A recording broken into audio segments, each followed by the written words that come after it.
Basically, like one fine day, Goresh was teaching a course at Stanford, and after a couple of classes on Zoom, it's so hard to figure out what people are thinking on a video call. Like nobody's really analyzing people's expressions on calls to figure out what's happening, who's paying attention, is my message even resonating? Hey, can we help the presenter figure out whether their message is resonating with the audience or not? What if we could go beyond just understanding people's emotions and actually provide more and more insights to the sales rep in an automated fashion so that they can focus more time on calls? Just while we were working on that, OpenAI released ChatGPT and everyone's world changed, including our own, and we realized this is really powerful. This doesn't just save time, this also means you have to think about less stuff. With AI in an area that is very human-based, to sell to someone is a human interaction. You need to create a relationship with them, you need to understand them. So where do you put that balance between this is a tool that helps or something that is replacing me maybe?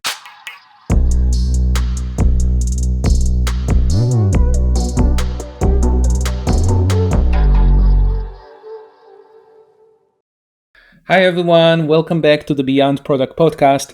My name is Moshe Mikanovsky and I'm your host. On our show today, it's going to be all about using AI in a business area that is heavily relying on human interaction and human relationships. And what I'm talking about is in sales. Our guest on the show today is right in that interaction, and I will tell you why. He's the co-founder of Sibyll, an AI copilot for sales reps. It automates away the busy work from sales reps' life so that they can focus their time and energy on talking to customers and closing deals. Please welcome Nishit Asnani. He started at Sybill with prior experience in AI research from Stanford. He then transitioned from AI research to product management, and that's what he did at Sibyll. And now he's actually leading the marketing and founder-led sales. So he's the head of the sales. So he's very much in that interaction, like I mentioned before, between sales and how AI is helping us with that. He's really driven by continuous learning, and in his free time, he also likes writing poems and short stories. And this is actually something I really like because I love that creative side of things. His AI research has been published in natural journals and top NLP conferences, and also covered by NPR. As for Sybill grew 20 times in 2023, raised from $100,000 to $1 million ARR in 9 months, and has raised money from top VCs in Silicon Valley with over 450 customers to date. Welcome to the show, Nishit. I'm really happy to have you here. Yeah, I'm really happy to be here as well, Moshe. We've known each other for a long time, and I'm really happy to finally be doing this. Yes, we know each other from before the time. I'm always having this timeline now, before ChatGPT and after ChatGPT, and when I'm talking about AI, because with AI specifically, it's like before ChatGPT, there was a huge group of people that knew about AI and generative AI, but it wasn't as published out there, or people didn't really talk about it. It wasn't about everything is AI. And after ChatGPT, it's now like everyone is using AI and everyone has to have AI. Exactly. It's been a momentous change over the last 1.5 years in terms of the adoption of AI and also like the capabilities, what you can do with it. Absolutely. And actually, I must admit that the term generative AI, I got to learn only when ChatGPT was published. Even though before that, I was doing generative AI, I was working in a company that was doing generative AI, I just didn't use that term. Absolutely. Here's an interesting story on that, right? So when I was applying for my graduate studies and my essay to get into Stanford, like I literally started with that at some point I want to get to a point where I can get AI to talk to me like a human would, and I really feel excited when I'm working on some like minor generative AI applications. And even at that time, I'd worked on a project on generating a paraphrase for a given sentence. Right. And at that time, it was a big deal. I was so happy I could do that. And now it seems like it's such a small deal. You can just ask ChatGPT and it can do that and 100 other things. So it's just fascinating how far the world has progressed in the last 5-6 years in AI itself. Absolutely. Tell us quickly a bit more about yourself, more than what I brought up in the introduction. you already mentioned that you're really interested in AI and generative AI, but what got you to found Sibyl? Yeah, absolutely. So I got introduced in AI when I was in my undergrad back in India, and then I continued working on AI research when I came to Stanford. I worked in AI for healthcare, worked in AI for psychology. So I was basically exploring different application areas, and I knew I wanted to be in the applied part of things. At the same time, I was also trying out starting a company, and I actually enjoyed the startup journey more, even though the first attempt didn't really work out. And I was like, okay, fine. I want to dive deeper into this. And while I was there at Stanford, I met my co-founder, Gorish, as well, eventual co-founder, and currently CEO of Sibyl. So Gorish and I started iterating on a bunch of stuff and eventually started Sibyl in 2020. And the insight behind it was basically like one fine day, Gorish was teaching a course at Stanford, and that was online and on Zoom. And after a couple of classes on Zoom, he basically came to my room and he was like, it's he told me it's so hard to figure out what people are thinking on a video call, and this is in 2020, so the pandemic was kind of like in everyone's mind and so on. So it was like everyone's taking Zoom calls, but people just don't like nobody's really analyzing people's expressions on calls to figure out what's happening, who's paying attention, is my message even resonating. And that's kind of like how we started, like, hey, can we help the presenter figure out whether their message is resonating with the audience or not? And pretty quickly we realized that the market was the biggest in sales, and we ourselves were doing founder-led sales, so we could resonate with the problem. And so we started doing AI in sales, and that was the initial sort of idea behind it, and the push behind it. So tell us a bit about Sibyl, because you started when I met you a few years ago. It was mainly about that, about what people are understanding their interaction and understanding how they react to the way that you're trying to maybe sell them or whatever you're telling them. But this evolve over time. So tell us a bit about this journey and where is it right now?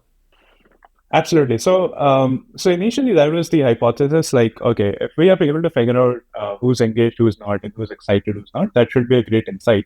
And that was a great insight for sales reps. But what we also realized over time was that it was a great insight only for like the top sales reps in the top companies, because they had all the processes apart from sales sorted out. But for 95% of the sales reps, a lot of the big issues were like they actually wanted to have more conversations with customers and be able to leverage these SKUs, but they were just not able to have them because they had a lot of busy work to do.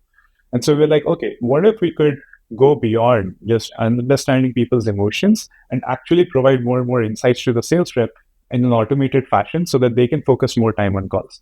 So we started doing call summarization. Using our behavioral AI engine, we were able to figure out prospect interest and pain points, and also like the call outcomes and things like that, and created a summary and pushed that into email and into CRM and Slack. And that was sort of like our initial version of like, hey, this is what call summaries looks like. And then just while we were working on that, and we had that with some customers, OpenAI released ChatGPT, and everyone's world changed, including our own. Within 2 weeks, we had integrated ChatGPT into our system, or not ChatGPT, but like an enterprise GPT 3.5 into our system, right at the end. So we had built our own models to figure out important parts of the call, buying intent, social hierarchy within people on the call, all of that stuff. Finally, we integrated ChatGPT to make it all a very coherent summary, and that really resonated with people, and that basically pushed us on that rocket ship journey that we were on last year. So what I'm hearing is also that while you were providing the first value to the users, you actually you identified, you discovered new problems, or maybe even more acute problems for them, and then you went and you solved those problems as well with it seems like a quite similar mechanisms, because you already knew how to summarize, or you knew how to look into the wording that they're saying, and then you just use that in different ways. Yeah, exactly. That's true. And once we launched call summaries and we saw the kind of adoption that got, because for the first time, like sales reps got a call summary that was so accurate that they could rely on it. And so they they stopped taking notes. We ourselves internally in Sibyl, when we were selling our product, we stopped taking notes. We relied on Sibyl for it end to end. And we realized this is really powerful. This doesn't just save time. This also means you have to think about less stuff when you're working on calls. You can focus more on the prospect. and that improved sales outcomes. So then we decided, okay, we want to go headfirst into this and automate away a lot of the busy work that sales reps have to do so that they can focus on having more conversations and better conversations, which eventually leads to closing deals. And so eventually we started developing automated writing of follow-up emails, automated deal summaries, pushing all the insights into the CRM. So now it's like a sales rep doesn't have to do much around calls. They can just go on calls back to back, develop relationships, close deals. Sibyl takes care of all of these background tasks itself. So going back to like the theme that I introduced in the beginning about how do we balance between, or how do we help with AI in an area that is very human based? Because to sell to someone is a human interaction. You need to create a relationship with them. You need to understand them. They need to understand you. So there is a lot of human aspect in there. So where do you put that balance between this is a tool that help so I can be more human and less, and use less time on something else, or something that is replacing me, maybe? Of course. So there's like two types of things that you have to do in any sort of job, and especially in sales. One is the human to human interaction, like we are talking right now. Which I don't believe AI can replace anytime soon. Like humans like buying from other humans. They don't like buying from companies. They don't like buying from agents. They like buying from humans. And so it's important to establish that relationship, to establish yourself as a trusted advisor, as a sales rep, to be able to build that rapport with the prospect and build that over time. Especially when you're selling big deals, it's extremely important to do that. And that is something that I don't think AI will ever replace, and that has to be promoted. And there's a bunch of other stuff that a sales rep has to do that is more housekeeping, like keeping their CRM clean, making sure that their manager is aware of how each deal is doing, pulling in the relevant teammates for creating content, or for getting security checks cleared, or for getting legal stuff cleared. They need to spend a bunch of time on researching about the prospect. And so all of this stuff is where AI comes in and can basically take that task and doing. So imagine yourself in this way, like if you're a sales rep or a founder or someone in a customer facing role, you have an assistant who is able to take up most of your busy work. So you can focus on the stuff that really matters, which is establishing those human connections and closing deals. So that's sort of like how we think about the combination between human and AI, and using AI in a way that allows you to be more and more human and focus on those aspects of your work. It does remind me when I started my career many years ago, I would go in pre-sales meetings with a salesperson, and he would always make sure that I will be the one taking the notes, and I will be the one that doing things that will give him the time to actually read the other people and talk with them and create those relationships. So it's almost like maybe Sibyl could replace me in that equation. Yeah. Potentially. Yeah. Okay, very cool. Now there are quite a bit of products out there in this market. You mentioned about taking notes, and there is a few of them. I've been on a lot of Zoom calls, and I've seen many different products that people were asking permission to use so they can take notes. And also last week I was in an event, and the salesperson over there told me she has a list of AI-based product for sales that she is watching and looking at. And I told her, is Sibyl there? And she said, yes, Sibyl is on the list. I'm watching it very closely. So I loved hearing that. But how do you differentiate yourself? What is your unique value proposition? Absolutely. The space is very vibrant and very active, and that's amazing because it basically pushes every tool to get better and be able to do more. The way we differentiate in the space is like on the first level, we don't just understand every conversation. We understand every conversation in context of the overall deal and the overall sort of interactions you're having with a customer. So we look at a deal level analysis. So for instance, for most tools, let's say I'm doing a discovery call with you and I ask you questions around, hey, what's your budget? What's the timeline? Why are you looking to implement this? Many tools are able to capture that information and put that into a summary. Where we distinguish is we are able to persist that over time. So let's say we are in an enterprise deal and I have like 15 different calls with you over a period of 6 months. Sibyl is able to triangulate data from all of those calls and combine it in a way that makes sense. So if in the first call, let's say I talk to one person from your team and he tells me that your budget is $20,000 for a specific tool that I'm selling. And then in the fourth call, I meet you and you tell me that your budget is actually $30,000. Sibyl is smart enough to figure out, okay, based on the organizational hierarchy, based on when you said that and when he said that, and based on a bunch of other factors, what is the true statement, and then put that accurately in the CRM. So that's a big part of our differentiation. The second part, which is kind of related, is that you cannot have this kind of longitudinal analysis, and you cannot have trust in AI 100% of the time unless it has extremely high bar of accuracy. That's where we see a lot of like us differentiating from almost the entire rest of the market, because most tools, like, they basically call it, okay, this is good enough when they have 60-70% accuracy in their call summaries, deal summaries, any sort of insights. We don't say that. We don't launch something unless we can provably show, okay, we are 95% plus accurate. Now, and it's not just a difference between 60 and 95%. It's actually a difference between you trusting the system to do your work versus you having to dig in every single time to cross-check its work. So if your AI is taking notes and it's wrong 1 out of 3 times or 1 out of 4 times, guess what? You'll still take your own notes. And then you complement it with the AI's notes. Versus if it's like 97% accurate, you don't take your own notes. You just delegate it completely to the AI. And that is how we differentiate ourselves, because our users love it because they don't have to think about certain things at all. And that's where real delegation happens. Yeah, and trust is a huge thing with AI. Many of the AI's platforms out there, including ChatGPT, really don't tell you how they got the information that they got, and it's very tough sometimes to trust them. So, how did you achieve this level of trust that your clients are saying, "Yes, I'm trusting Sibyl, and I can be sleep at night that he got everything that I needed"? Yeah, yeah. I think part of it is got to do with the AI or the machine learning backend itself. Because our founding team and most of our team has a pretty deep background in machine learning, that reflects in the product as well. That reflects in how accurate we are able to make it. We're not just a wrapper on top of ChatGPT. We don't just use ChatGPT and summarize everything.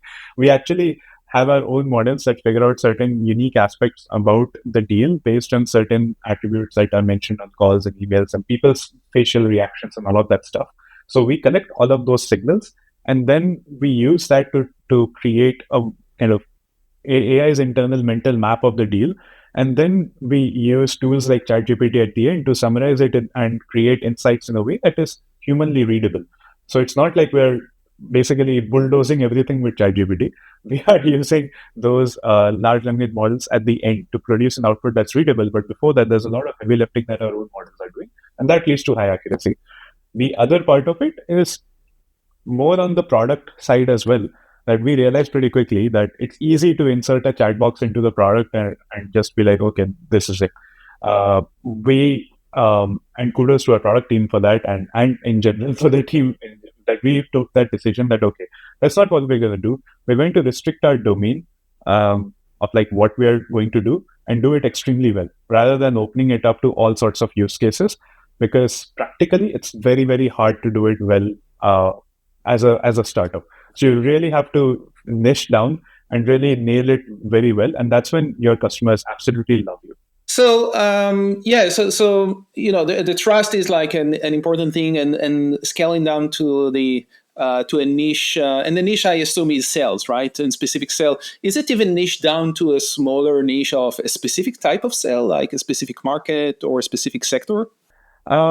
Yes. So I think that is defined a lot by the kind of users we get and who we end up serving. Obviously, we have a lot more adoption in tech forward industries. So other B2B SaaS companies, as well as services companies that focus on technology services and marketing and sales agencies and things like that.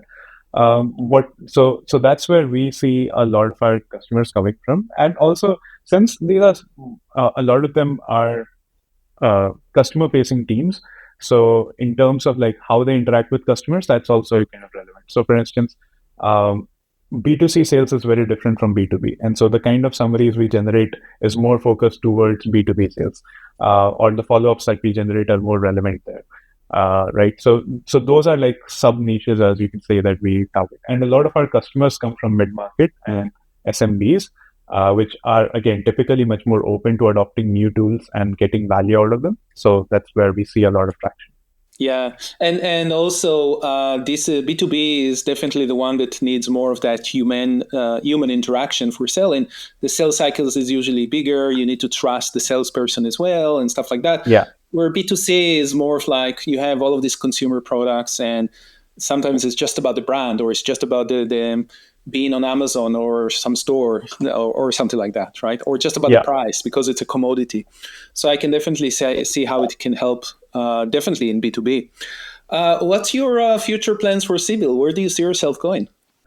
Yeah, so our kind of aim is to be, as you said in the beginning, an AI copilot for sales reps. So our aim is to be an AI copilot in general for customer-facing conversations. So sales, customer success, marketing, hiring, partnerships, all those sorts of conversations. We want to be the copilot. And the way we define being a copilot is not someone who just assists you in one or two tasks, but basically like your right hand that's doing your work for you so that you can be super productive. So like especially in sales, the way we see ourselves going is like we're able to boost a salesperson such that they're able to sell 3x more in 5 years than they're able to sell today. And the only way that's going to happen is not because Sibyl will close deals for them. As I said, closing deals is going to take a human effort in B2B. But because Sybill is going to make it so easy for you to take calls, build relationships, close deals, that you're going to sell 3x more. In the long term, we do believe that if this vision actually gets realized, where like people who are actually taking calls, doing the work are 3x as productive, uh, probably the need for middle management will go down over time as a consequence. And I think that's good. And that's sort of like, or rather, I would say more of like a single middle manager who can handle, let's say, 5 reportees today might be able to handle 20 people in the future, because AI makes individuals much more effective at that job. So maybe it's doing more with less. So the same salesperson will be able to achieve much more in their future, which is for salespeople, it's a good thing. You know, if they work on commissions, then bigger commissions, right? So that sounds like a great bet over there.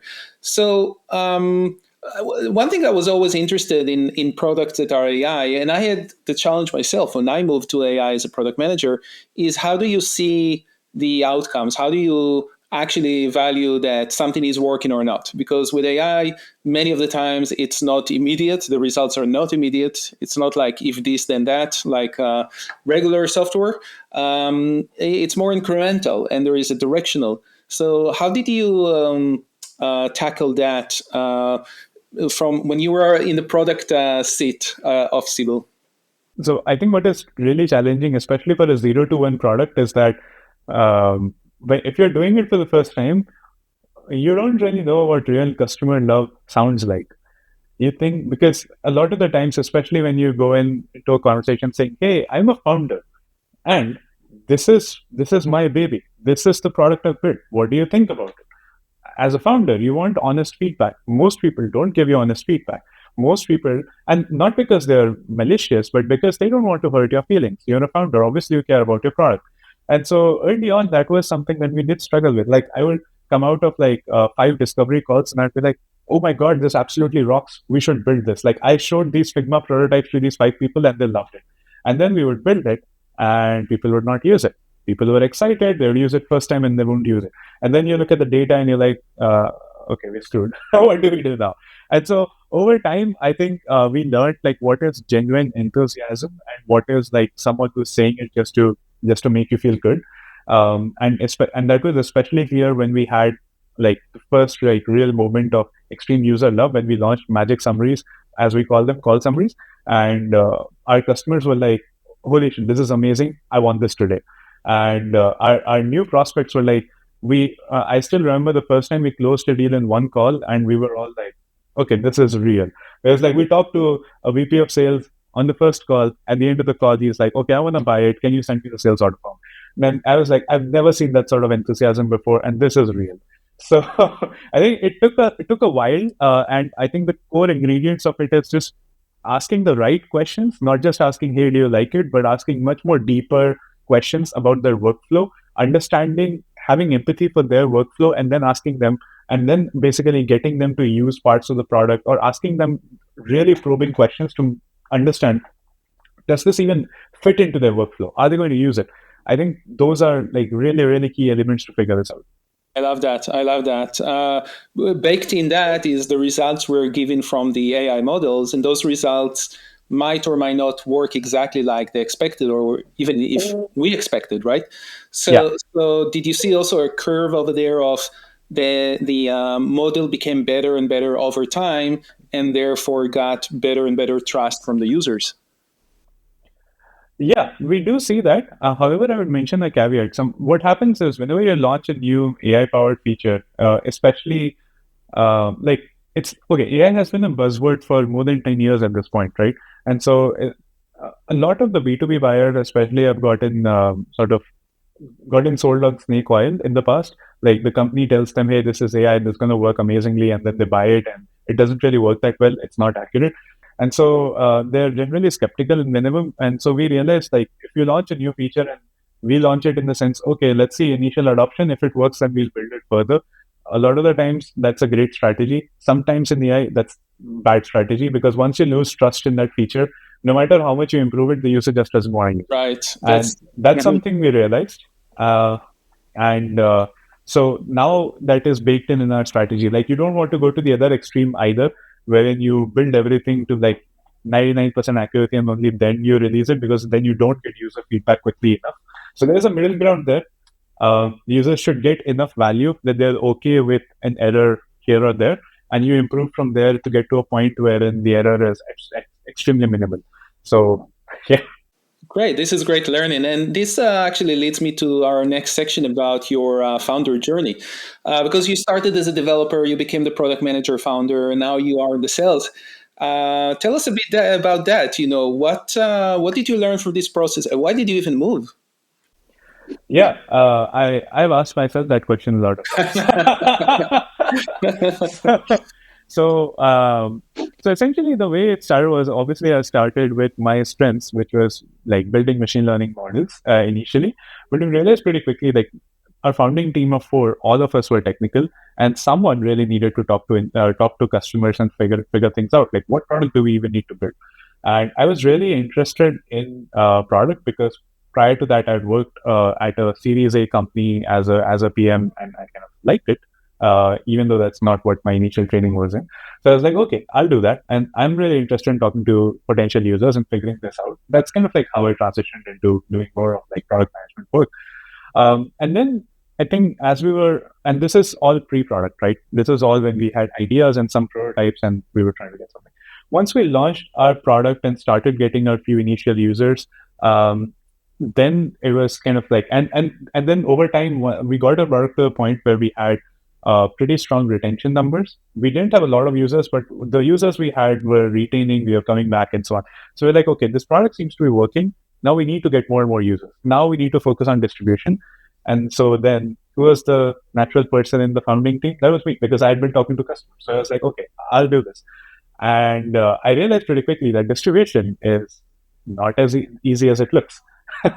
So, but yeah, last 2.5 years have been really illuminating in that sense, as I moved into more of a marketing and sales role, because obviously asking people for feedback is very different than asking people to share their hard-earned money with you to buy a tool.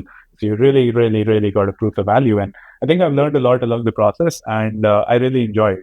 I think in general, what I've realized about myself is I like gravitating towards the most risky part of the business and trying to solve that problem first. And for us, for a long time, that was distribution, and I'm glad that I moved into it. Interesting, very interesting. And with Sibyl specifically, you have the tool that can help you that. So you are the user of that tool, and therefore you can see exactly, does it work? It doesn't work. Does it achieve the vision you're trying to achieve with that? And you can go back to whoever is doing product now at Sibyl to tell them what worked and what not. But you also have to be careful not to push them too much, because now you're on the sales side, right? Yeah. That's absolutely the case. And I think because of my prior experience in product, it also helps in, like, I'm not just So I'm being a founder and having done product before. When I am selling to a customer, I'm not just thinking of it as like, okay, this is going to help me hit my number. I'm also thinking of it as a founder of how is this going to improve our product. So whenever I'm talking to a customer, obviously I want them to buy, but I care in the long term. I care a lot more about their feedback and their experience of how they've used Sibyl. So that helps even today. Yeah, so for you, it came naturally because you came from that position. But this is exactly the mindset that we're trying to have in sales teams, in every stakeholder, to be not just I need to achieve my goals, but also how is it going to be good for my users and for my company. I did want to share one insight that what Sibyl is able to pull out on this regard, and like one of the core things like Sibyl that we envision Sibyl to do, and that Sibyl does even today, is spreading the voice of the customer across the organization, which is what you're talking about, right? And the way we do it is Sibyl is able to listen into all of your calls and emails, and based on that, it's able to figure out for each of the deals what were the feature requests that these people are looking for, what are the product gaps that they highlighted, and then it's able to fill this out automatically in your CRM system, Salesforce or HubSpot. So the way a lot of our users are using it is that the head of product, even though they are not on sales calls, they are going into the CRM system and exporting this data that Sibyl has filled out, like for every single deal, what are the features they want and what are the gaps they see in the product. And then based on that, they're able to prioritize their roadmap. And this sort of insight was not available before because like unless the head of product goes and asks every sales rep, hey, what are you getting in calls? And that's never reliable. So, and I think this is just the beginning. In the long term, this is going to be the future where the voice of the customer has to echo throughout the organization. Absolutely. Absolutely. Very cool. From your experience as a founder, what will be like the number one tip for new founders? And it can be on anything, not just on product or on sales. I think especially for I mean, it's a cliche, but especially for technical founders, don't underestimate distribution. At some point, you have to learn marketing and sales, depending on your product, and it's going to be a fun journey. I think that's definitely key. The other thing is, especially around also building the team, whether it be product or in GTM or in engineering, like it's important to have people who have who take extreme ownership and who really own the outcomes, take them personally and deliver. And it's important, and that comes from the founder themselves. The founder themselves has to be that sort of a person, and overall that becomes a much more enjoyable journey when everyone's committed to their goals and you're having fun while hitting them. Yes, very nice, very nice. These are great tips. And when people reach out to you, is there anything that you would like people to maybe ask you, or do you have an ask for our audience? Of course. So I think if you are genuinely excited about the future of AI and what generative AI is going to do, I'm always happy to chat. It's obviously one of my favorite topics to chat about. If what you heard about Sibyl makes you excited about Sibyl, even if you're not in sales, even if you just take a bunch of Zoom meetings every day, even if they're internal, please do give us a try. Go sign up at Sybill.ai, try it out, and give us feedback. What do you think about it? And do you like it? Do you use it? That'd be really helpful. And yeah, we are actively hiring for a few positions. So in case you want to join us on the journey, please reach out to me as well. That's amazing to hear. In this time that we were hearing more about layoffs, it's always great to hear that there are positions open. So I'm sure that it will be very exciting for anyone working for Sybil and Nishit. Thank you so much for coming to the show, Nishit. Thanks a lot for hosting me, Moshe. My pleasure. This is it for today at the Beyond Product podcast. My name is Moshe, and I had the pleasure to have you with me today. Please join us next time. Also, like our podcast and share it with everyone. Show your love. Take care, everyone. Bye-bye.